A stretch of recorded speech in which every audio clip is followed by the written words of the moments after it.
मैं बसंत चैनल में हम आपके लिए लेकर आए हैं इस बार एक व्यंग्य रचना, जिसके लेखक हैं डॉक्टर अजय जी जोशी। अजय जी जोशी किसी परिचय के मोहताज नहीं हैं। आप साहित्य, कला और संस्कृति से जुड़ी पत्रिका मरु नवकिरण के संपादक और प्रकाशक हैं। आपके विभिन्न विषयों पर 1000 से अधिक आलेख विभिन्न राष्ट्रीय पत्र पत्रिकाओं में छप चुके हैं। आपकी हिंदी और अंग्रेजी में 6 पुस्तकें प्रकाशित हैं, जो विभिन्न विश्वविद्यालय के पाठ्यक्रमों में शामिल हैं। राष्ट्रीय और अंतर्राष्ट्रीय स्तर के शोध जर्नल्स में लगभग 200 से अधिक शोध पत्रों का हिंदी और अंग्रेजी में प्रकाशन हो चुका है तथा 100 से अधिक शोध पत्रों का आप वाचन भी कर चुके हैं। द्विभाषी शोध जर्नल्स मरु व्यवसाय चक्र का आप पिछले 26 वर्षों से निरंतर प्रकाशन और संपादन का कार्य कर रहे हैं। मित्रों, आज मैं आपके सामने उनकी व्यंग्य रचना को बोलते हुए अत्यंत हर्ष का अनुभव कर रही हूँ। सुनिए उनकी एक व्यंग्य रचना, लो एक और आ गया। छप्पा की आवाज़ के साथ समुंदर में गोल गोल लहरें उठी। हमने देखा एक और बंदे ने व्यंग्य के महासागर में गोता लगा दिया। छप्पा करने वाला खुद को बहुत बड़ा साहित्यकार मानता था। उसने कविता, कहानी, नाटक, उपन्यास, निबंध और भी न जाने क्या क्या लिख डाला था, लेकिन पता नहीं क्यों उसकी व्यंग्य पर वक्र दृष्टि नहीं पड़ी। जब पड़ी तो उसको लगा, अरे यह मुझसे कैसे छूट गया। यह तो बहुत तेज़ी से लोकप्रिय होने वाले का माध्यम है। आजकल तो ये खूब लिखा जा रहा है, और जब लिखा जा रहा है तो पढ़ा भी जा रहा होगा। इसका एक एक्स्ट्रा फ़ायदा यह भी है कि इससे अपने विरोधियों के बट बड़े मज़े से निकाले जा सकते हैं। इसका उपयोग तो ज़रूर किया जाना चाहिए। व्यंग्य के महासागर में पहले से ही कूदे लोग तो ऑलरेडी फंसा फंसी में थे ही। उनको हिलने डुलने तक की जगह नहीं थी। जब सागर छप्पाक वालों से लबालब भरने के कगार पर हो तो साफ पानी, सुविधाजनक स्थिति में रहने की कोई कैसे सोच सकता है। दलदल में फंसे एक व्यंग्यकार ने अपने से चिपके हुए दूसरे व्यंग्यकार से कहा, लो और एक आ गया इस जन्नत में। इसको क्या सूझी इस महासागर में गोता लगाने की।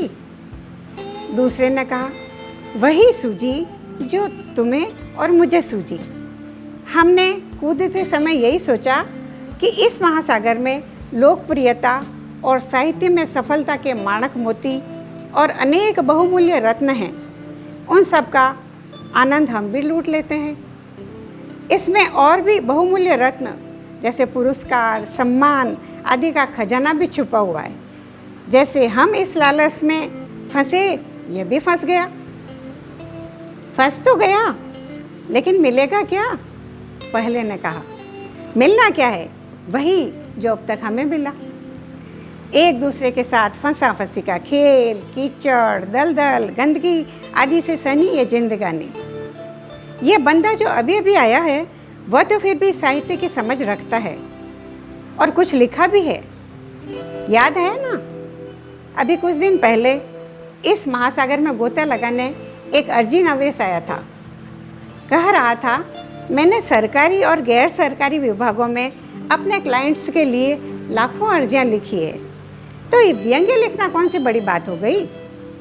हमारी अर्जी और आजकल के व्यंग्य में बहुत समानता है और दोनों एकदम सीधी और सपाट, कोई लाग लपेट नहीं, पूरी विनम्र शैली। दूसरे ने कहा। पहला बोला, अरे याद है कुछ साल पहले एक मास्टर जी टीप टीप किताबों की कुंजियाँ लिखते लिखते इसमें कूद पड़े। बाद में एक प्रोफेसर साहब ने भी 1 वीक सीरीज़ लिखते लिखते यहाँ डुबकी लगा ली। बाद में तो वे खूब पछताए, कहने लगे, अरे इसमें तो कुछ भी आना जाना नहीं है, उसमें कुछ मिल तो जाता था, इसमें तो घर से लगा कर किताबें, छपा छपा कर लोगों को उनके घर घर जाकर फ्री में बांटनी पड़ती है।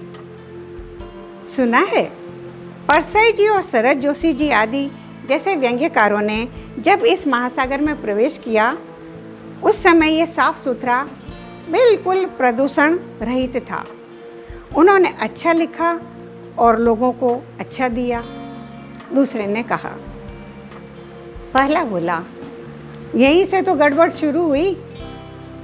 जब उनको व्यंग्य में इतना नेम और फेम मिला और आज तक उनको याद किया जाता है, यहीं से सबकी चाहत जगी और उनकी देखा देखी सभी इस महासागर में छपाक छपाक कूदने लगे।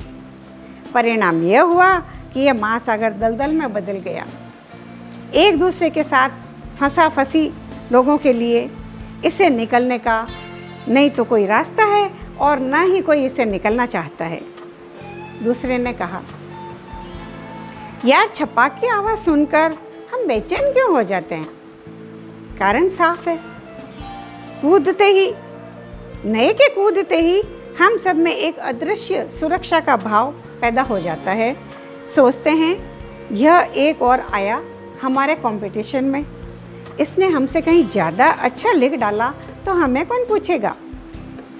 पहले ने उवाचा। दूसरा बोला, हम भी अच्छे से अच्छा लिख सकते हैं, इस कीचड़ में कमल खिला सकते हैं। खिला सकते हैं, बिल्कुल खिला सकते हैं। कई इसके लिए हाथ तोड़ परिश्रम भी कर रहे हैं, अच्छे से अच्छा लिख भी रहे हैं, पर समस्या है कि टनों कीचड़ के बीच किलो 2 किलो कमल खिल भी जाएंगे तो क्या बटेगा। दोनों के बीच ये बातें चल रही थी कि बहुत जोर से छपाक की एक और आवाज़ आई। लगा कोई भारी भरकम बंदा कूदा है।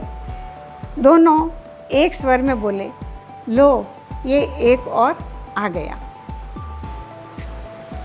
अजय जोशी जी का हार्दिक आभार और धन्यवाद। हम चाहते हैं कि वो हमसे जुड़े रहें, स्वस्थ रहें। मित्रों, हम आपके लिए कुछ नया लाने का लगातार प्रयास कर रहे हैं, लेकिन हम चाहते हैं कि आप हमारे चैनल के लिए उसको सब्सक्राइब कीजिए, उसको लाइक कीजिए और हमसे जुड़े रहें और हमें प्रोत्साहित करते रहें। और यदि आप चाहते हैं कि आपकी रचना हमारे चैनल पर प्रसारित हो तो हमारे कमेंट्स बॉक्स में आप अपने नंबर और नाम दीजिए अपना। हम अवश्य आपसे कांटेक्ट करेंगे और आपकी रचना को स्वीकार कर हमारे चैनल पर प्रसारित करेंगे। धन्यवाद।